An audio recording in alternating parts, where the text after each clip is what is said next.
Hello and a warm welcome to South Asia Today, where we bring you in-depth insights into the key events shaping South Asia. I'm Shivangi Mishra, and our today's top stories. India-Canada ties progressing steadily.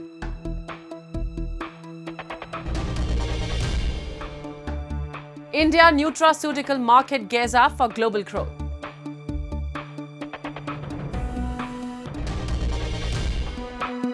And POJK oppression sparks nationwide protests by Kashmiris in Pakistan. Let's begin the show. India and Canada turning a new page in their diplomatic journey. Canadian Foreign Minister Anita Anand's visit to New Delhi signals a fresh start after a period of strained ties. Both nations have agreed on a new roadmap for bilateral relations, focusing on trade, technology, clean energy, and people-to-people connections. The discussions reflect a mutual commitment to rebuild trust, strengthen cooperation, and set a positive course for a stable, forward-looking partnership. Canadian Foreign Minister Anita Anand arrived in India this week in a bid to reset strained diplomatic ties between Ottawa and New Delhi following last year's tensions. During her visit, Foreign Minister Anand held discussions with External Affairs Minister S. Jaishankar, focusing on restoring mutual trust and cooperation. According to a joint statement issued after their bilateral meeting, both nations have agreed to launch a new roadmap for bilateral relations, aimed at revitalizing the strategic partnership across key areas such as trade, technology, clean energy, climate action, and people-to-people exchanges.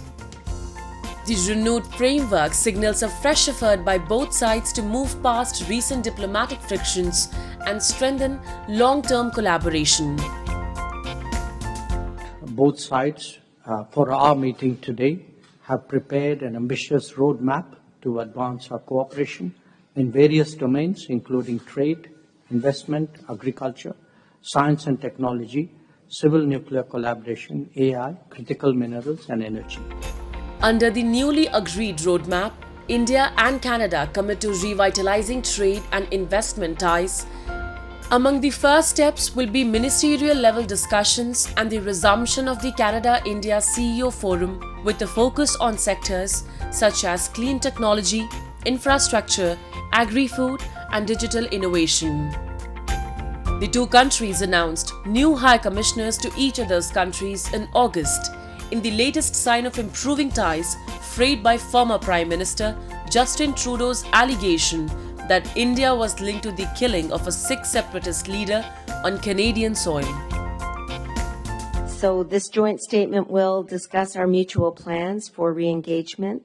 It will inform Canadians and Indians alike that we are collectively committed to advancing this relationship now and in the long term, particularly when it comes to our mutual priorities in the Indo-Pacific. India and Canada emphasized the importance of a strong, resilient bilateral relationship in the context of global economic uncertainty and rising geopolitical tensions. We seek to de-risk the international economy today by forging strong partnerships of growing range and depth. The meeting marks a positive step in the ongoing dialogue between India and Canada, especially as both sides seek to move forward on shared goals in trade, investment, and regional cooperation. The discussions reflected a mutual interest in building a stronger foundation after a period of strained relations. Once overlooked, nutraceuticals are now go-to choice for millions seeking better health. Blending nutrition with science, these supplement from vitamins and probiotics and omega-3s and herbal extracts boost immunity, prevent illness, and bridge dietary gaps. India is rising as a global hub with events like Bharat Nutraverse Expo 2025 showcasing innovation in preventive wellness. Rooted in Ayurveda yet backed by modern science, nutraceuticals are shaping the future of global health. Once overlooked, Nutraceuticals are now a mainstream choice for millions taking charge of their health. Emerging nutrition and science, they include supplements, fortified foods, herbal extracts, probiotics, and functional beverages designed to support wellness. Take Mohit from Gurgaon, a fitness enthusiast who swears by these supplements not as quick fixes but as trusted allies in his daily routine and gym journey. Basically मैं एक working होने के साथ साथ तो मैं पहले जो नहीं कर पाया, मैं रनिंग एंड ऑल बहुत ज़्यादा करता हूँ, तो मुझे मैक्रो न्यूट्रिशन बहुत ज़्यादा चाहिए होते हैं, जैसे विटामिन सी और ओमेगा 3, उन पे मैं ज़्यादा फोकस करता हूँ क्योंकि मेरी रिकवरी में वही ज़्यादा हेल्प करते हैं. Rising incidence of health issues such as diabetes, hypertension, obesity, and stress-related disorders are shifting consumer preferences toward natural, science-backed solutions. Nutraceuticals, from probiotic drinks and vitamin-mineral capsules to calcium-fortified juices and herbal extracts, are becoming a popular choice of immunity and overall wellness, with demand steadily growing. Covid के बाद से लोगों को पता चल गया कि immunity नाम की भी कोई चीज़ होती है, इम्यूनिटी बूस्टर नाम का कोई चीज़ होता है, मल्टीविटामिन नाम की कोई चीज़ होती है.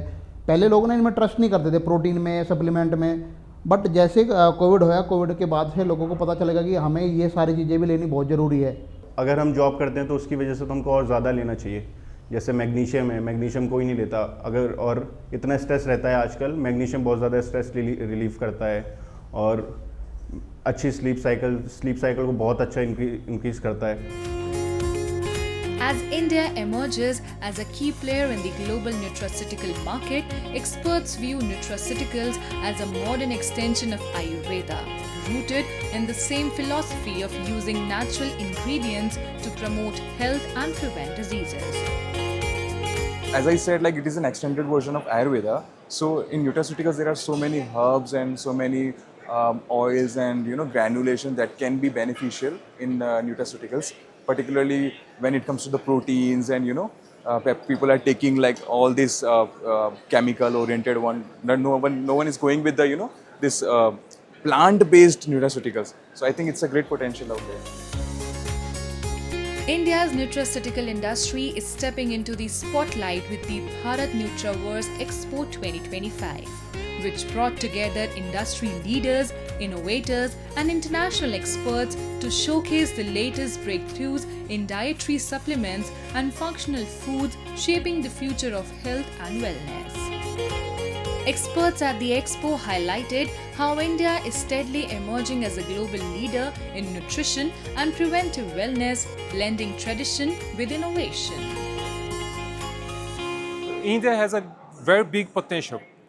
Nutraceuticals is most like a complementary treatment with medicine.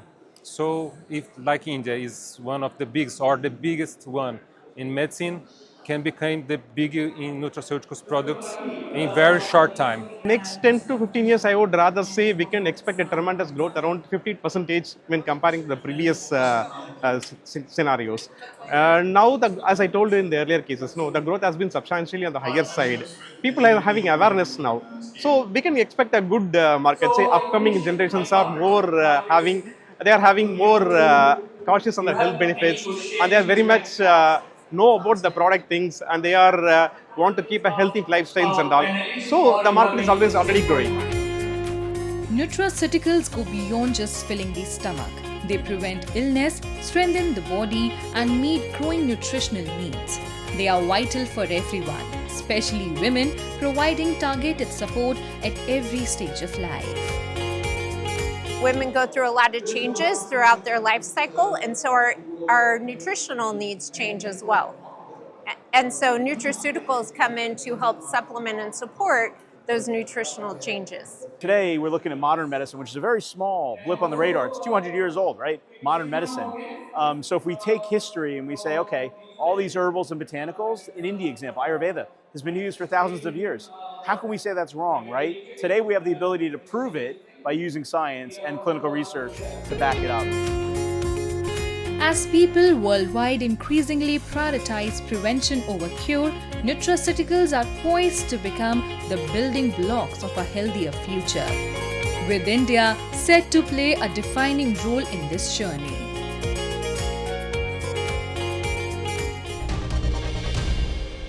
Now we take a look at some happenings in Asia in a segment called Asia Watch. As warm weather persisted in the small northern Japanese town of Yoichi in September, Yuichi Hiratsu, an award-winning vineyard owner whose family was among the first of the town's farmers to try their hand at Pinot Noir 2 decades ago, said his grapes had suffered from rain damage. The warmer and longer summer seasons at Yoichi on the northernmost island of Hokkaido increased the chances that Pinot Noir grapes could ripen too quickly, leading to undesirably high sugar and low acid levels. It also makes the fruit more prone to damage from rain. A bottle of that prized wine, which sold for around $32 retail, is now offered by resellers in Japan for some $560. Other wines from town, which has grown to about 20 wineries and 70 vineyards, have also won their fair share of accolades. Global warming is roiling many farmers of all types of crops across the world, while blessing only some. Wine producers are no exception, but the Pinot Noir grape is particularly sensitive.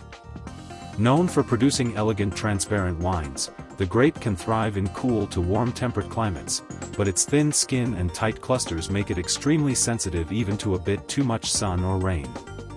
Climates of wine-growing regions around the world are classified under the Winkler Index, which is calculated by adding daily average temperatures above 10 degrees Celsius, 50 degrees Fahrenheit, or growing degree days, GDD, from April to October.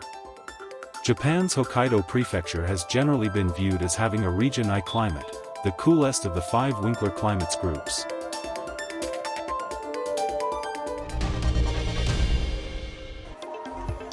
Thousands of Belgians marched through Brussels on Tuesday, October 14, in a major protest against government plans to reform pensions and the labor market. The strikers, led by the country's main unions and backed by activist groups such as Greenpeace and Oxfam, are opposing the ruling federal coalition led by Prime Minister Bart de Wever, which announced a series of reforms seeking to cut government spending. The demonstration disrupted also the 2 main Belgium's airports and public transport. Most flights at Brussels International Airport and all flights at Charleroi were cancelled, while public transport in Brussels was largely halted. The police used water cannons to disperse the crowd, after some clashes with a group of protesters.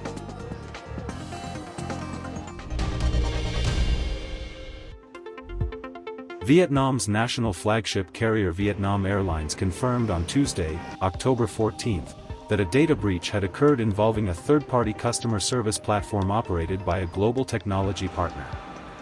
An email sent to customers revealed that hackers had uploaded 23 million customer records belonging to several companies, including Vietnam Airlines, on data trading forums this week, with the leaked data potentially including customers' names, email addresses, phone numbers, dates of birth and membership members. The airlines also said that customers whose data may have been exposed were being contacted directly and offered assistance. Apart from Vietnam Airlines, the hackers published data from 5 other companies of the 39 they targeted, including Fujifilm, Gap, Engie Resources, Qantas Airways and Albertsons companies. In a growing wave of unrest, Pakistan-occupied Jammu and Kashmir is engulfed in protests against the Pakistani government's oppressive actions. The demonstrations are not limited to POJK alone. They have spread nationwide, including Karachi, where Kashmiris living there are raising their voices. Citizens demand justice, long-denied rights, and an end to the systematic bloodshed, challenging decades of neglect and brutality inflicted by the state.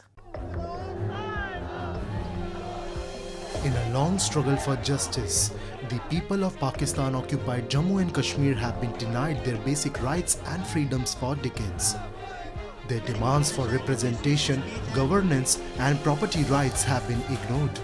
These protests signal a determination to reclaim what has long been withheld, as citizens insist that their fundamental human and political rights be recognized and respected.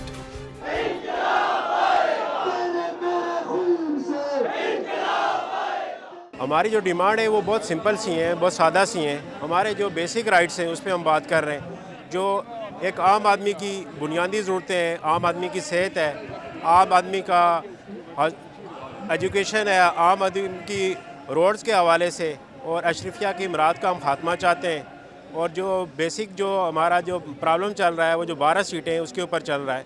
आपने देखा होगा कि दुनिया में कहीं पे भी ऐसा नहीं है कि आपकी गवर्नमेंट पाकिस्तान में है तो उसकी सीटें सऊदीया में रखी गई हूँ, UAE में रखी गई हूँ, इवन बलूचिस्तान में रखी गई हूँ। तो हम इस चीज़ का खात्मा चाहते हैं, हम मसावत चाहते हैं, इंसाफ चाहते हैं। इसी के लिए कश्मीर में इतनी बड़ी खूनरेजी हुई है। The people's long-standing demands in POJK, including fair representation, governance rights, and accountability of officials, have been repeatedly ignored. Attempts at negotiation were rejected, and when protests began, Pakistani forces intervened violently. This crackdown has caused loss of life and widespread fear, highlighting the extreme measures used to suppress dissent in the region. The details will be shared in the upcoming bite. Jammu Kashmir की 12 सीटें हैं जो कि पाकिस्तान में हैं, और वो यहाँ से लोग 12-12 वोट लेके वो कश्मीर असम्बली के मेंबर बन जाते हैं, और उन 12 असम्बली को मिसयूज़ किया जाता है। और उसके अलावा दूसरी डिमांड ये थी कि जो IG और जो पुलिस का सबसे बड़ा महकमा जो होता है वो भी पाकिस्तान से वो जाता है। उनकी सबसे बड़ी डिमांड ये थी कि हक़ के मिल्कियत और हक़ के हुक्मरानी, और इसके साथ साथ 38 मुतालबात थे उनके जो जिनको मानने से आज़ाद कश्मीर हुकूमत ने और पाकिस्तान हुकूमत ने मना कर दिया था। इवन के 3 महीने का टाइम भी दिया गया, और उस 3 महीने के अंदर नेगोशिएशन भी हुई, लेकिन मुकम्मल तौर पर मना किया गया कि जॉइंट अवामी एक्शन कमेटी के मुतालबात को नहीं माना जाएगा।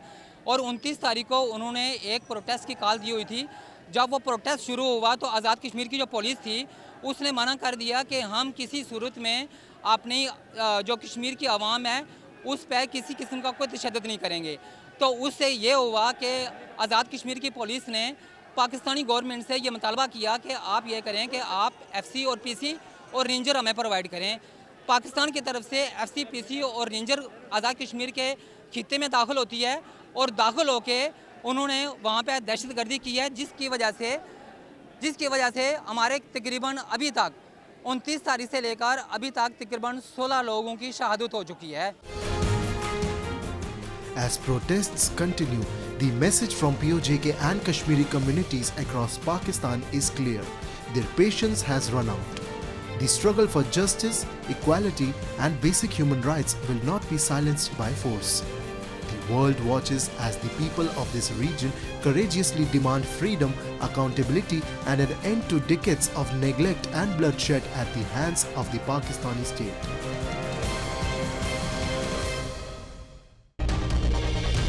In a strong move to boost agriculture in India's Jammu and Kashmir, the Department of Agriculture, Production and Farmers Welfare organized a mega exhibition cum Kisan Mela at the District Agriculture Complex, Rajouri, under the Agriculture Technology Management Agency scheme. The Mela aimed to familiarize farmers with modern farming techniques, government schemes and allied services, providing them with one-stop solutions for their agricultural needs.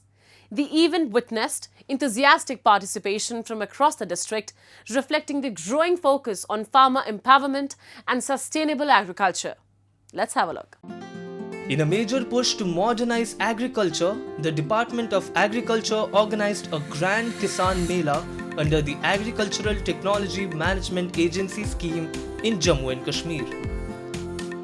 Farmers explored informative stalls from various departments, engaged with experts, and attended cultural programs, gaining valuable insights into modern agricultural practices, government schemes, innovative solutions, and emerging technologies, all designed to strengthen their livelihoods, enhance productivity, and promote sustainable integrated farming across the region.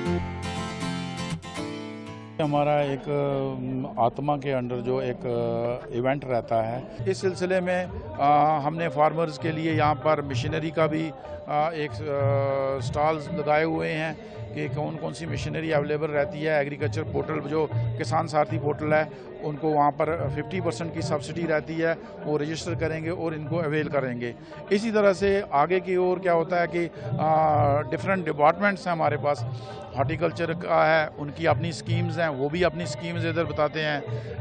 यहाँ sheep husbandry है, यहाँ animal husbandry है, यहाँ banking sector जो है, जो credit के related कोई प्रॉब्लम्स होती हैं फार्मर्स की, वो भी आके यहाँ पर उनको वन स्टॉप सॉल्यूशन जो है वो यहाँ पर मिलता है। और ये मेले जो हैं, ये किसान मेला जो होता है, ये एक रेगुलर फीचर रहता है आत्मा में, ताकि जो लोग हैं इस एग्रीकल्चर के साथ जुड़े रहें।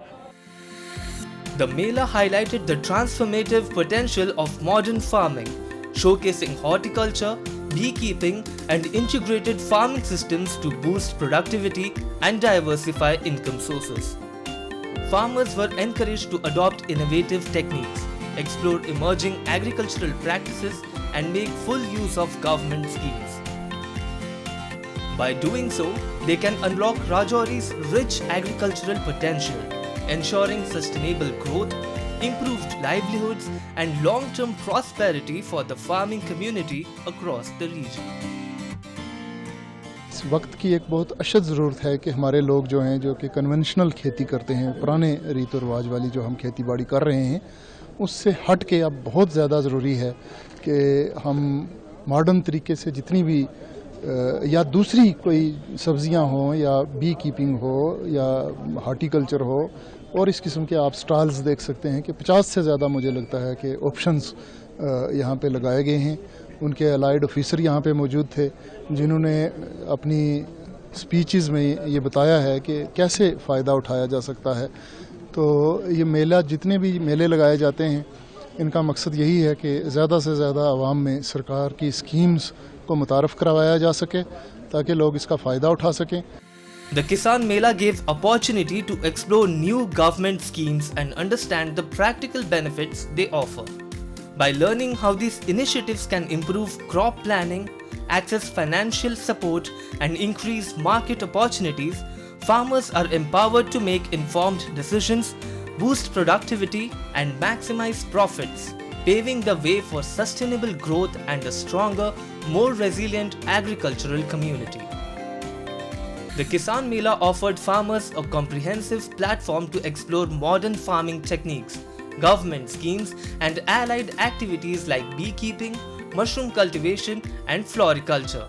With initiatives such as mustard seed kits and soil health cards, farmers gained practical knowledge to enhance productivity and manage soil scientifically.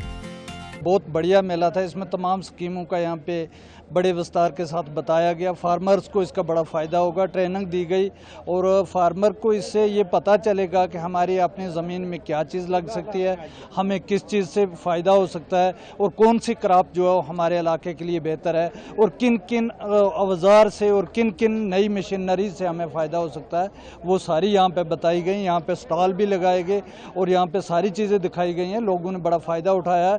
मेरा तमाम फार्मर्स से है कि उनको बार बार ऐसे मेलों में आना चाहिए और अपनी जो फार्मिंग के तहत जो भी उनकी ज़रूरियात हैं उसे समझना चाहिए और चलाना चाहिए। शुक्रिया। The central government's commitment to growth and prosperity of Jammu and Kashmir is reflected through initiatives like Kisan Mela, organized under ATMA and other agricultural schemes.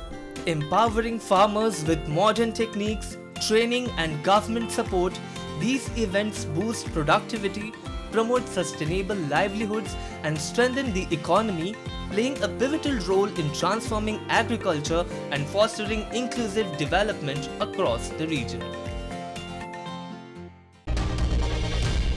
As we wrap up today's episode of South Asia Today, we thank you for joining us. We'll return next week at the same time with more insights and updates. This is Shivangi Mishra signing off on behalf of our entire team. Until then, stay safe and goodbye.